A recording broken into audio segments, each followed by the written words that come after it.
রাজ্যে প্রধান বিরোধী শক্তি কে, বাম না বিজেপি, সেই আবহে বৃহস্পতিবার লালবাজার অভিযান গেরুয়া শিবিরে।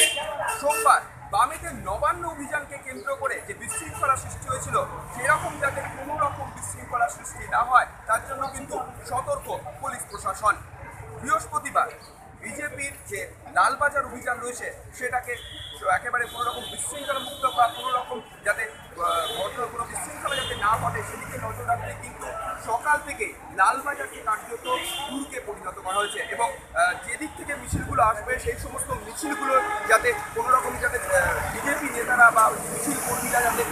কোনোভাবে লালবাজারের কাছাকাছি না আসতে পারে, জন্য শহরের কিন্তু 4টে বড় জায়গাতে কিন্তু একেবারে ব্যারিকেড করার একটা পরিকল্পনা রয়েছে। যেভাবে জানা যাচ্ছে যে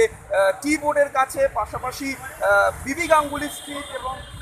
বিবি গাঙ্গুলি স্ট্রিটের পাশাপাশি বিবি গাঙ্গুলি স্ট্রিট এবং ফিয়ার্স লেন ক্রসিং, অন্যদিকে বেন্টিং স্ট্রিট এবং তার সঙ্গে বেন্টিং স্ট্রিটের পাশাপাশি কিন্তু যেরকম রয়েছে ওয়াটারলু স্ট্রিট এই ক্রসিং, এবং পাশাপাশি গণেশচন্দ্রের বিলি থেকে যে ধরনের মিছিল আসবে সেই সমস্ত মিছিল কিন্তু আটকাতে একেবারে পুলিশি প্রশাসন রয়েছে। পাশাপাশি শহরের অন্যান্য যে সমস্ত রাস্তাগুলো রয়েছে সেখান দিয়েও যাতে